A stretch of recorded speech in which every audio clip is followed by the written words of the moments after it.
नमस्कार दोस्तों, स्वागत है आपका हमारे चैनल ऑडियो ज्ञान हिंदी में। आज हम लेकर आए हैं महान लेखक मुंशी प्रेमचंद की एक बेहद मार्मिक और प्रेम से भरी कहानी, कामनातृ। यह कहानी सिर्फ प्रेम की नहीं, बल्कि त्याग, इंतजार और सच्ची भावना की गहराई को दर्शाती है। एक ऐसा प्रेम जो समय और दूरी से भी नहीं मिटता, बल्कि और भी अमर हो जाता है। तो आइए डूब जाइए इस भावनाओं से भरी कहानी में और महसूस कीजिए सच्चे प्रेम की ताकत। कहानी शुरू करते हैं। राजा इंद्रनाथ का देहांत हो जाने के बाद कुंवर राजनाथ को शत्रुओं ने चारों ओर से ऐसा दबाया कि उन्हें अपने प्राण लेकर एक पुराने सेवक की शरण जाना पड़ा, जो एक छोटे से गांव का जागीरदार था। कुंवर स्वभाव से ही शांतिप्रिय, रसिक, हंसखेल कर समय काटने वाले युवक थे। रणक्षेत्र की अपेक्षा कवित्व के क्षेत्र में अपना चमत्कार दिखाना उन्हें अधिक प्रिय था। रसिक जनों के साथ किसी वृक्ष के नीचे बैठे हुए काव्य चर्चा करने में उन्हें जो आनंद मिलता था, वह शिकार या राजदरबार में नहीं। इस पर्वतमालाओं से घिरे हुए गांव में आकर उन्हें जिस शांति और आनंद का अनुभव हुआ, उसके बदले में वह ऐसे ऐसे कई राज्य त्याग कर सकते थे। यह पर्वतमालाओं की मनोहर छटा, यह नेत्रारंजक हरियाली, यह जल प्रवाह की मधुर वीणा, यह पक्षियों की मीठी बोलियां, यह मृगशावकों की छलांगे, यह बछड़ों की कुलेले, यह ग्राम निवासियों की बालोचित सरलता, यह रमणियों की संकोचमय चपलता, ये सभी बातें उनके लिए नई थी। पर इन सबों से बढ़कर जो वस्तु उनको आकर्षित करती थी, वह जागीरदार की युवती कन्या चंदा थी। चंदा घर का सारा कामकाज आप ही करती थी। उसको माता की गोद में खेलना नसीब ही न हुआ था। पिता की सेवा ही में रत रहती थी। उसका विवाह इसी साल होने वाला था कि इसी बीच में कुंवर जी ने आकर उसके जीवन में नवीन भावनाओं और आशाओं को अंकुरित कर दिया। उसने अपने पति का जो चित्र मन में खींच रखा था, वही मानो रूप धारण करके उसके सम्मुख आ गया। कुंवर की आदर्श रमणी भी चंदा ही के रूप में अवतरित हो गई, लेकिन कुंवर समझते थे, मेरे ऐसे भाग्य कहाँ। चंदा भी समझती थी, कहाँ यह और कहाँ मैं। दोपहर का समय था और जेठ का महीना। खपरेल का घर भट्ठी की भांति तपने लगा। खस की टट्टियों और तहखानों में रहने वाले राजकुमार का चित्त गर्मी से इतना बेचैन हुआ कि वह बाहर निकल आए और सामने के बाग में जाकर एक घने वृक्ष की छांव में बैठ गए।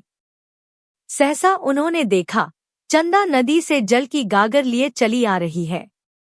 नीचे जलती हुई रेत थी, ऊपर जलता हुआ सूर्य। लू से देह झुलसी जाती थी। कदाचित इस समय प्यास से तड़पते हुए आदमी की भी नदी तक जाने की हिम्मत न पड़ती। चंदा क्यों पानी लेने गई थी? घर में पानी भरा हुआ है। फिर इस समय वह क्यों पानी लेने निकली?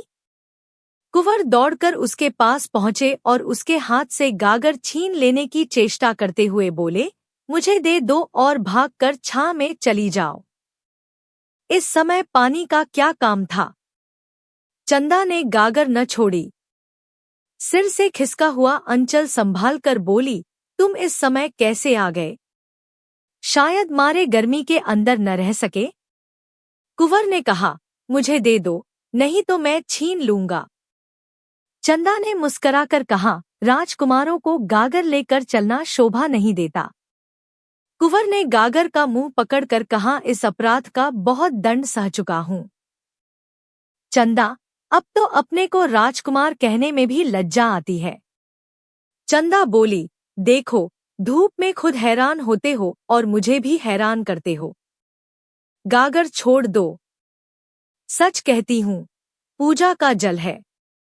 कुंवर ने कहा, क्या मेरे ले जाने से पूजा का जल अपवित्र हो जाएगा? चंदा बोली, अच्छा भाई, नहीं मानते तो तुम ही ले चलो। हाँ, नहीं तो।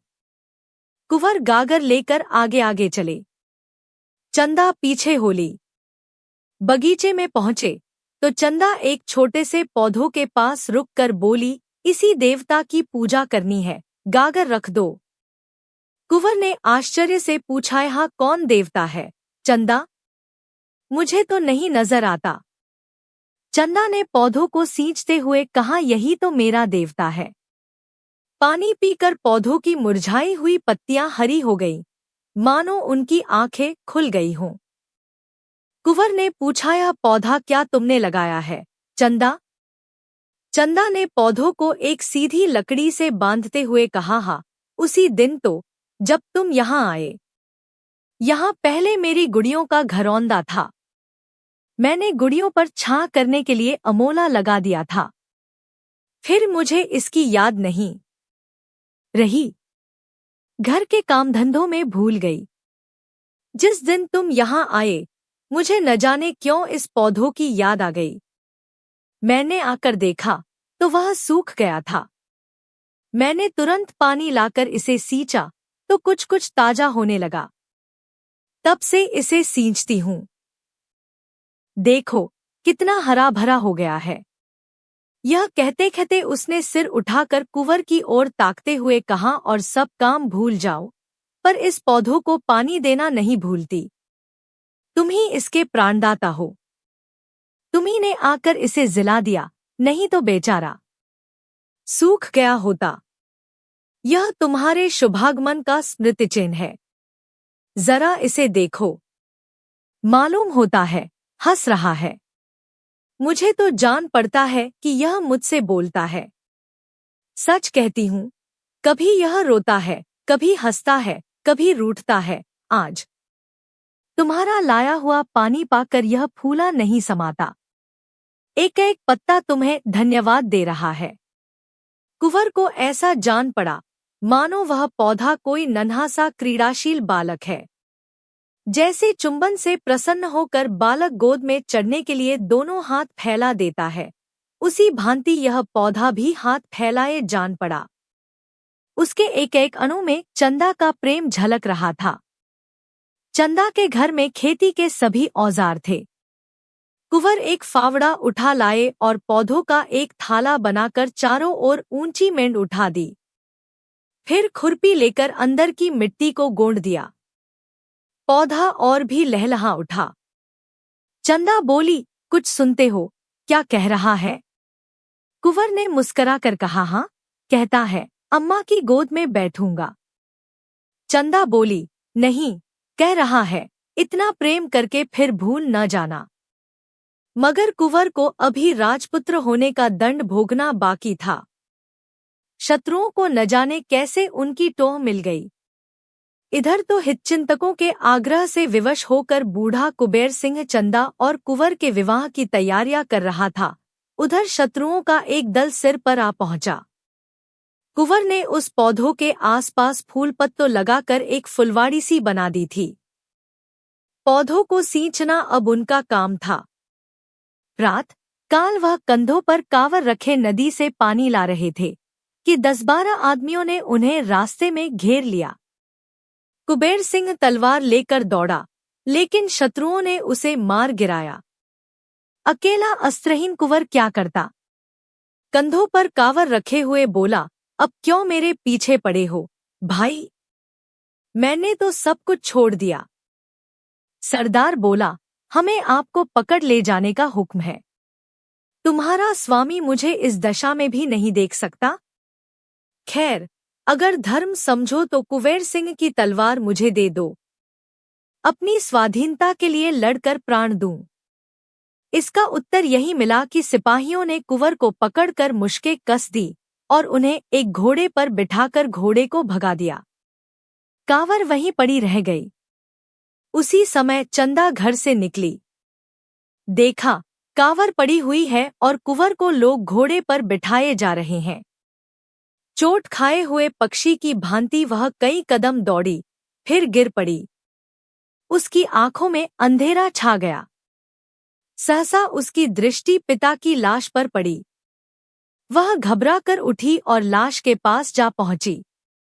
कुबेर अभी मरा न था, प्राण आंखों में अटके हुए थे। चंदा को देखते ही क्षीण स्वर में बोला, बेटी, कुंवर। इसके आगे वह कुछ न कह सका। प्राण निकल गए, पर इस शब्द कुंवर ने उसका आशय प्रकट कर दिया। 20 वर्ष बीत गए। कुंवर कैद से न छूट सके। यह एक पहाड़ी किला था। जहां तक निगाह जाती, पहाड़ियां ही नजर आती। किले में उन्हें कोई कष्ट न था। नौकर चाकर, भोजन, वस्त्र, सैर शिकार, किसी बात की कमी न थी।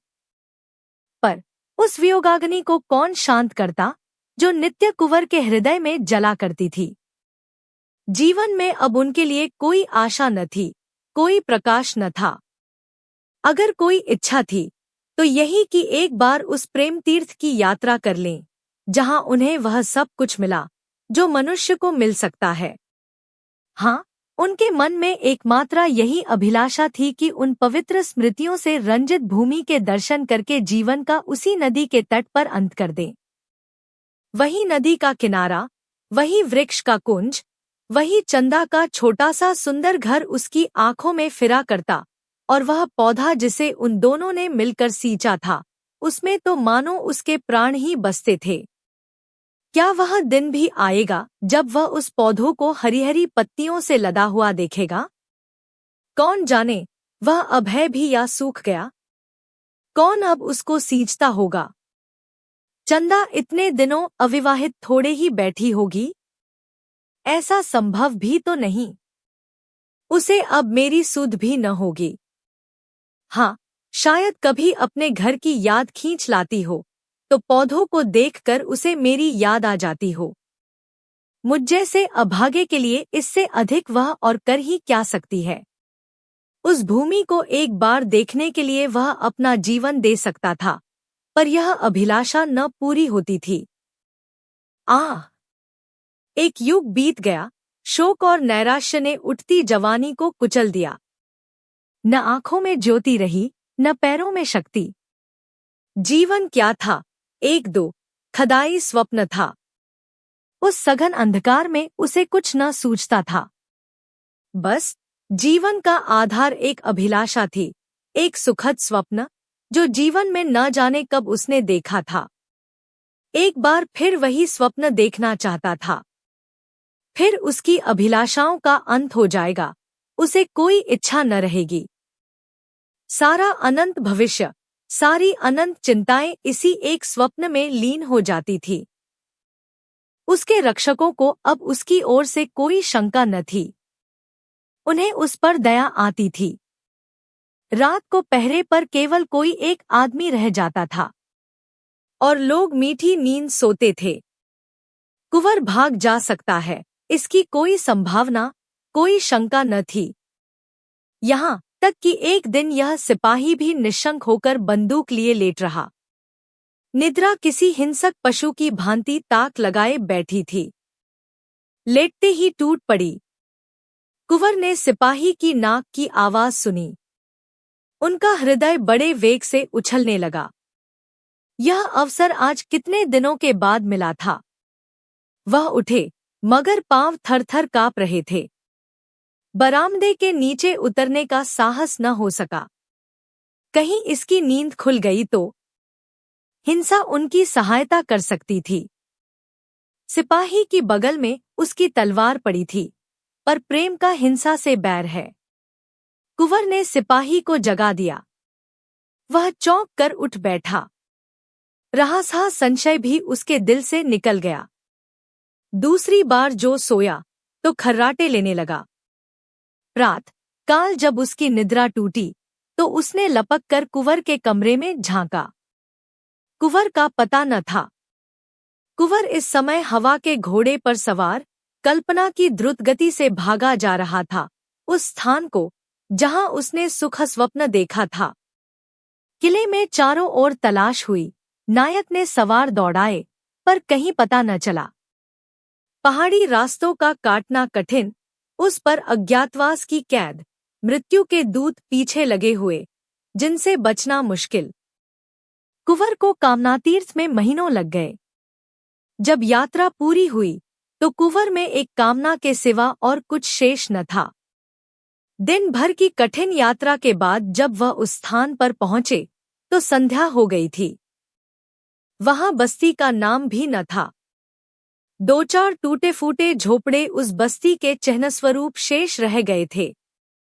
वह झोपड़ा जिसमें कभी प्रेम का प्रकाश था, जिसके नीचे उन्होंने जीवन के सुखमय दिन काटे थे, जो उनकी कामनाओं का आगार और उपासना का मंदिर था, अब उनकी अभिलाषाओं की भांति भग्न हो गया था। झोपड़े की भग्नावस्था मूक भाषा में अपनी करुण कथा सुना रही थी। कुंवर उसे देखते ही चंदा चंदा पुकारते हुए दौड़े। उन्होंने उस रज को माथे पर मला, मानो किसी देवता की विभूति हो, और उसकी टूटी हुई दीवारों से चिमटकर बड़ी देर तक रोते रहे। हाय रे अभिलाषा! वह रोने ही के लिए इतनी दूर से आए थे। रोने की अभिलाषा इतने दिनों से उन्हें विकल कर रही थी। पर इस रुदन में कितना स्वर्गीय आनंद था! क्या समस्त संसार का सुख इन आंसुओं की तुलना कर सकता था? तब वह झोपड़े से निकले। सामने मैदान में एक वृक्ष हरे-हरे नवीन पल्लवों को गोद में लिए मानो उनका स्वागत करने खड़ा था। यह वह पौधा है जिसे आज से 20 वर्ष पहले दोनों ने आरोपित किया था। कुंवर उन्मत्ता की भांति दौड़े और जाकर उस वृक्ष से लिपट गए, मानो कोई पिता अपने मातृहीन पुत्र को छाती से लगाए हुए हो। यह उसी प्रेम की निशानी है, उसी अक्षय प्रेम की जो इतने दिनों के बाद आज इतना विशाल हो गया है। कुंवर का हृदय ऐसा हो उठा मानो इस वृक्ष को अपने अंदर रख लेगा, जिसमें उसे हवा का झोंका भी न लगे। उसके एक एक पल्लव पर चंदा की स्मृति बैठी हुई थी। पक्षियों का इतना रम्य संगीत क्या कभी उन्होंने सुना था? उनके हाथों में दम न था, सारी देह भूख प्यास और थकान से शिथिल हो रही थी। पर वह उस वृक्ष पर चढ़ गए, इतनी फुर्ती से चने की बंदर भी न चढ़ता। सबसे ऊंची फुनगी पर बैठकर उन्होंने चारों ओर गर्वपूर्ण दृष्टि डाली। यही उनकी कामनाओं का स्वर्ग था। सारा दृश्य चंदामय हो रहा था। दूर की नीली पर्वत श्रेणियों पर चंदा बैठी गा रही थी। आकाश में तैरने वाली लालिमा में नौकाओं पर चंदा ही उड़ी जाती थी। सूर्य की श्वेतपीत प्रकाश की रेखाओं पर चंदा ही बैठी हंस रही थी। कुंवर के मन में आया, पक्षी होता तो इन्हीं डालियों पर बैठा हुआ जीवन के दिन पूरे करता। जब अंधेरा हो गया तो कुंवर नीचे उतरे और उसी वृक्ष के नीचे थोड़ी सी भूमि झाड़कर पत्तियों की शैया बनाई और लेटे। यही उनके जीवन का स्वर्ण स्वप्न था। हाँ, यही वैराग्य। अब वह इस वृक्ष की शरण छोड़कर कहीं न जाएंगे। दिल्ली के तख्त के लिए भी वह इस आश्रम को न छोड़ेंगे।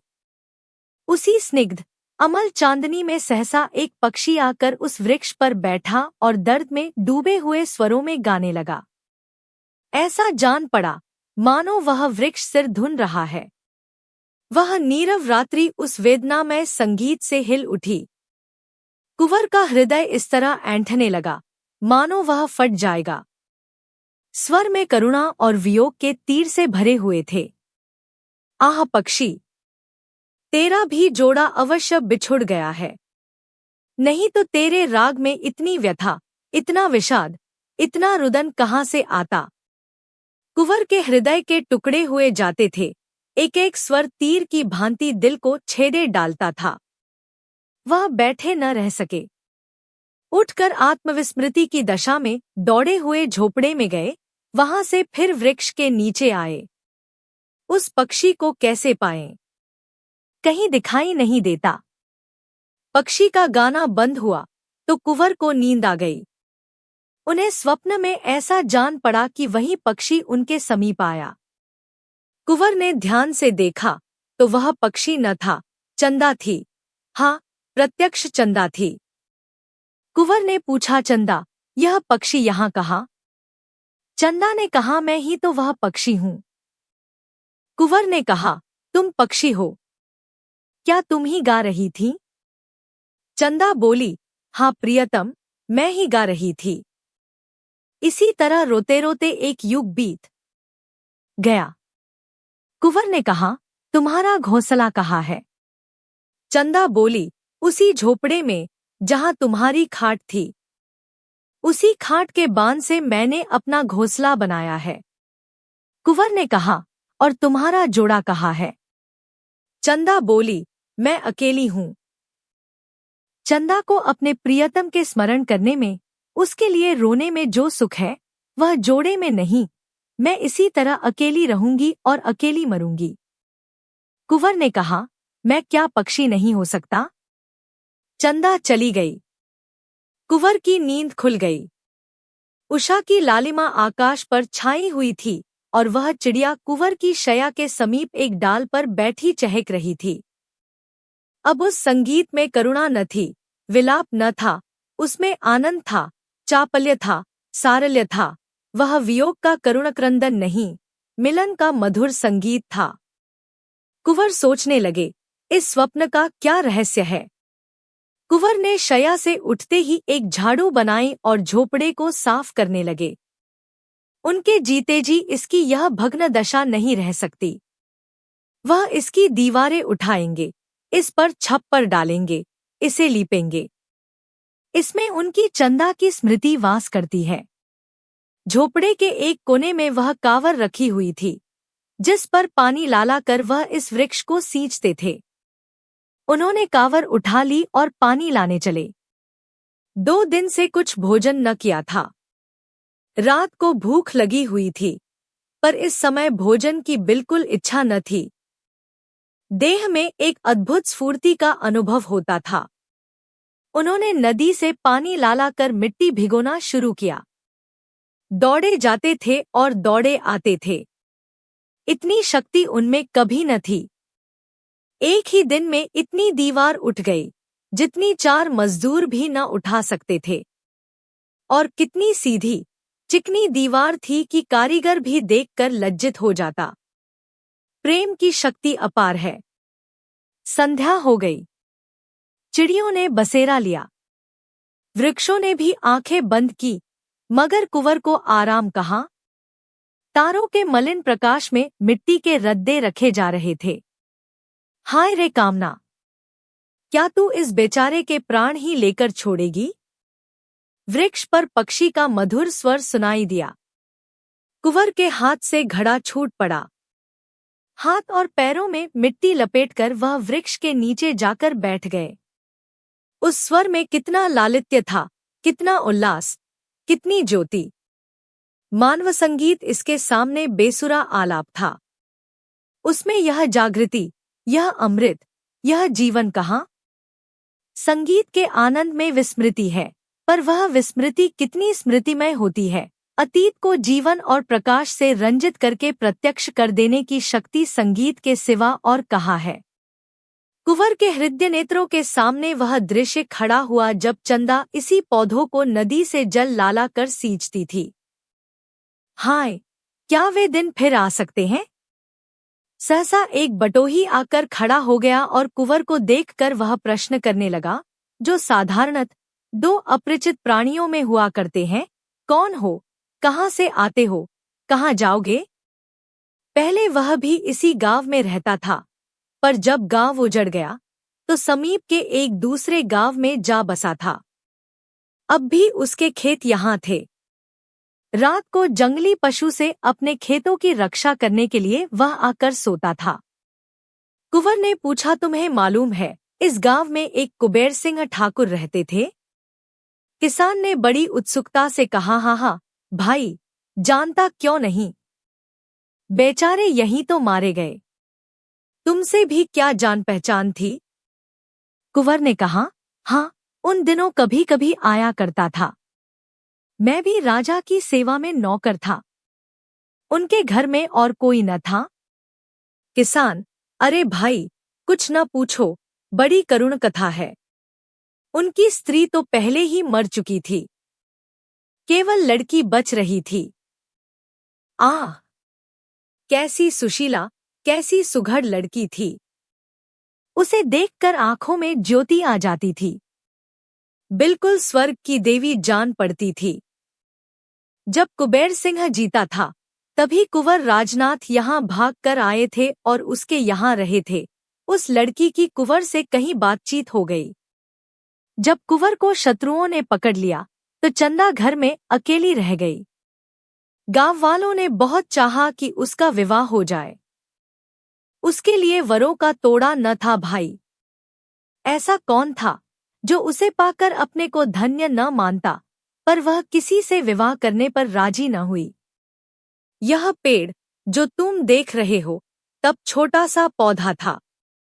इसके आसपास फूलों की कई और क्यारियां थी। इन्हीं को गोड़ने, निराने, सींचने में उसका दिन कटता था। बस यही कहती थी कि हमारे कुंवर आते होंगे।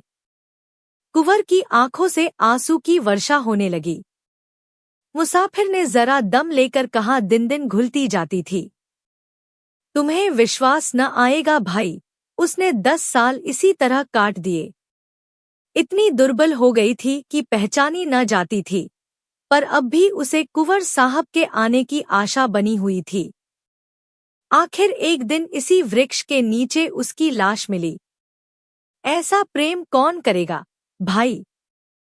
कुंवर न जाने मरे कि जिए, कभी उन्हें इस विरहिणी की याद भी आती है कि नहीं, पर इसने तो प्रेम को ऐसा निभाया जैसा चाहिए। कुंवर को ऐसा जान पड़ा मानो हृदय फटा जा रहा है। वह कलेजा थाम कर बैठ गए। मुसाफिर के हाथ में एक सुलगता हुआ उपला था। उसने चिलम भरी और 2-4 दम लगाकर बोला, उसके मरने के बाद यह घर गिर गया। गांव पहले ही उजाड़ था, अब तो और भी सुनसान हो गया। 2-4 आदमी यहाँ आ बैठते थे, अब तो चिड़िया का पूत भी यहाँ नहीं आता। उसके मरने के कई महीने के बाद यही चिड़िया इस पेड़ पर बोलती हुई सुनाई दी। तब से बराबर इसे यहाँ बोलते सुनता हूँ। रात को सभी चिड़िया सो जाती हैं, पर यह रात भर बोलती रहती है। इसका जोड़ा कभी नहीं दिखाई दिया। बस फुट्टेल है, दिन भर उसी झोपड़े में पड़ी रहती है।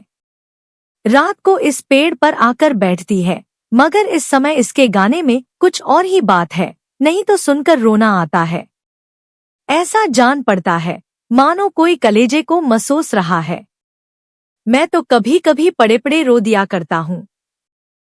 सब लोग कहते हैं कि यह वही चंदा है, अब भी कुंवर के वियोग में विलाप कर रही है। मुझे भी ऐसा जान पड़ता है। आज ना जाने क्यों मगन है। किसान तंबाकू पी कर सो गया। कुंवर कुछ देर तक खोए हुए से खड़े रहे, फिर धीरे से बोले, चंदा, क्या सचमुच तुम ही हो? मेरे पास क्यों नहीं आती? एक क्षण में चिड़िया आकर उनके हाथ पर बैठ गई। चंद्रमा के प्रकाश में कुंवर ने चिड़िया को देखा। ऐसा जान पड़ा मानो उनकी आंखें खुल गई हों, मानो आंखों के सामने से कोई आवरण हट गया हो। पक्षी के रूप में भी चंदा की मुखाकृति अंकित थी। दूसरे दिन किसान सोकर उठा तो कुंवर की लाश पड़ी हुई थी। कुंवर अब नहीं है, किंतु उनके झोपड़े की दीवारें बन गई हैं। ऊपर फूस का नया छप्पर पड़ गया है और झोपड़े के द्वार पर फूलों की कई क्यारियां लगी हैं। गांव के किसान इससे अधिक और क्या कर सकते थे? उस झोपड़े में अब पक्षियों के एक जोड़े ने अपना घोंसला बनाया है। दोनों साथ साथ दानेचारे की खोज में जाते हैं, साथ साथ आते हैं। रात को दोनों उसी वृक्ष की डाल पर बैठे दिखाई देते हैं। उनका सुरम्य संगीत रात की नीरवता में दूर तक सुनाई देता है। वन के जीव जंतु वह स्वर्गीय गान सुनकर मुग्ध हो जाते हैं। यह पक्षियों का जोड़ा कुंवर और चंदा का जोड़ा है, इसमें किसी को संदेह नहीं है। एक बार एक व्याध ने इन पक्षियों को फंसाना चाहा, पर गांव वालों ने उसे मारकर भगा दिया। दोस्तों, यह थी कामनात्रु, एक ऐसी कहानी जो हमें सिखाती है कि सच्चा प्रेम कभी खत्म नहीं होता। वह समय, दूरी और मृत्यु के पार भी जीवित रहता है। अगर आपको यह कहानी पसंद आई हो तो वीडियो को लाइक करें, अपने दोस्तों के साथ शेयर करें और ऐसे ही दिल छू लेने वाली कहानियां सुनने के लिए हमारे चैनल ऑडियो ज्ञान हिंदी को सब्सक्राइब करना न भूलें। आपका एक एक सपोर्ट हमें और भी अच्छी कहानियां लाने के लिए प्रेरित करता है। धन्यवाद। मिलते हैं अगली कहानी में।